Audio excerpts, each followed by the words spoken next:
네, 방금 전 연준 월러 이사가 금리 인하에 가까워지고 있다 언급하면서 9월 인하 가능성에 힘이 실리고 있습니다. 하지만 현재 나스닥과 S&P 500 지수 각각 1.8%, 1%대 하락을 보이고 있는데요. 미국 현지 연결해서 자세한 글로벌 이슈 만나보겠습니다. 뉴욕 증시 경제 전문 유튜버죠. 유선아님 연결돼 있습니다. 안녕하십니까? 네, 안녕하십니까. 네, 개장 전에 이 주택과 건축 관련한 지표들이 나왔습니다. 전망치보다 좋게 나왔다는데요. 네, 현재 건축 승인 건수가 144만 건이 나와주면서 예상치였던 140만 건보다 높은 수치가 나왔고요. 주택 착공 건수도 135만 건이 나와주면서 예상치였던 130만 건보다 좋은 수치가 나왔습니다. 자, 일단 최근 들어서 어차피 인플레이션이 하락하고 있다는 지표가 나오면서 시장 자체에 영향을 주지는 않고 있는 것 같고요. 그것보다는 앞으로 말씀드릴 뉴스들이 조금 더 시장에 영향을 주고 있는 것으로 보이고 있습니다. 네, 그리고 트럼프 후보가 대선 전에 금리 인하를 반대한다라고 언급을 했습니다. 대선 전에 경기 부양이 선거에서 본인에게 좀 불리하다라고 생각하는 걸까요? 네, 방금 말씀해 주신 대로입니다. 오늘 시장의 가장 커다란 뉴스는 혹은 가장 커다랗게 움직이는 요소는 아마 트럼프라고 보이고 있는데요. 트럼프가 어제 인터뷰를 통해서 여러 뉴스들을 굉장히 많이 쏟아냈습니다. 자, 일단 첫 번째로는요.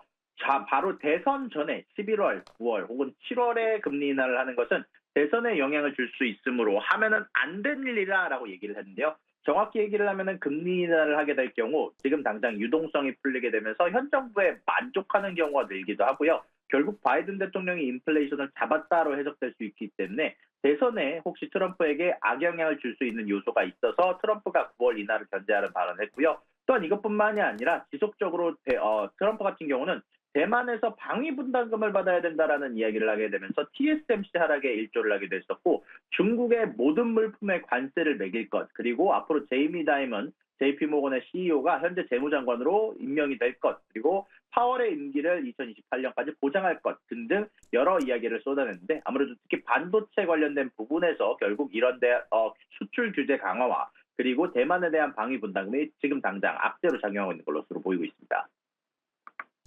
네, 현재 시장은 연준보다는 트럼프 후보의 입을 더 주목하고 있는 것 같습니다. 그리고 워너브라더스 디스커버리가 천여 명의 직원을 해고할 것이라는 마켓워치의 보도가 있었습니다. 이유가 궁금한데요. 네, 현재 워너브라더스와 디스커버리 같은 경우는 스트리밍 업계의 손실과 파업 사태로 인해서 손실을 좀 크게 보고 있는 상황이었고 주주들의 기대에 부응하기 위해서 지속적으로 현재 노력을 방어하는 가운데 안에서 현재 천여 명 가량의 직원을 해고할 것이다라고 보도가 됐습니다. 워너브라더스 디스커버리 연간 보고서에 따르면 약 지난해 말 기준 3만 5천여 명의 직원이 재직하고 있는데 이번 해고는 약 생산, 금융, 비즈니스 부분을 대상으로 하는 것으로 얘기가 나오고 있고요. 여기에 애널리스트들은 부동산을 추가적으로 매각을 하거나 구조조정을 추가적으로 진행한다면 조금 더 수익성이 나아질 것이다라고 표현을 했다는 소식이 전달이 됐습니다. 네, 이어서 정부와 싸움을 하던 일론 머스크의 스페이스 X 본사가 결국 캘리포니아에서 텍사스로 이전하기로 결정을 했습니다. 버틸 만큼 버텼다라는 이야기를 했다는데 해당 내용 짚어주시겠어요? 네, 현재 일론 머스크 같은 경우는 성전환 자녀를 현재 가지고 있는데요.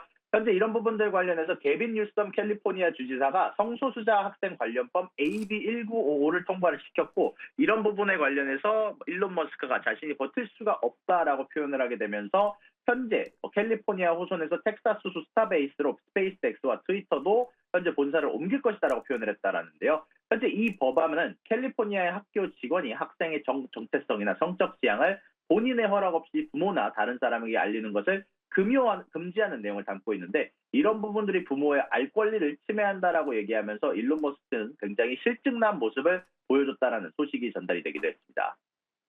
네, 현재 M7 종목들 대부분 하락세를 보이고 있는데 이 와중에 테슬라 홀로 플러스권에 위치해 있다는 점도 함께 보내드립니다.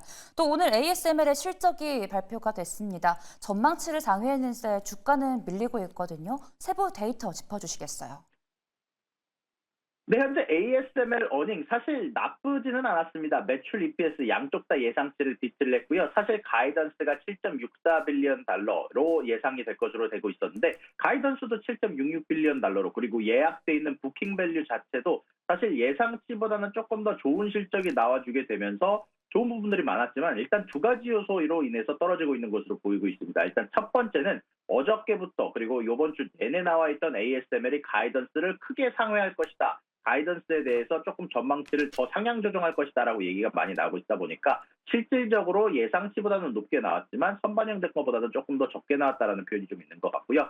두 번째로는 미국 정부가 중국에 판 ASML의 장비 사후 수리도 규제를 할 것이다. 추가적인 규제 소식이 나오게 되게 되면서 현재 ASML 포함한 모든 반도체 쪽에서 하락을 하고 반대로 현재 인텔만 장외에서 많이 올랐는데 그 이유는 미국 내에서 생산을 하고 있고 사실상 중국에 대한 판매량이 상대적으로 적은 인텔 입장에서는 규제에 대한 영향을 최소화시킬 수 있을 것으로 예상이 되게 되면서 현재 인텔 홀로 현재 시장에서 반도체주에서 오르고 있습니다. 네, 가이던스에 대한 기대치가 너무 높았고 관세에 대한 우려도 함께 주가에 반영되고 있는 것 같습니다. 오늘은 여기서 보내드릴게요. 지금까지 뉴욕 증시 경제 전문 유튜버 유선남님과 함께했습니다. 오늘도 고맙습니다. 수고하셨습니다.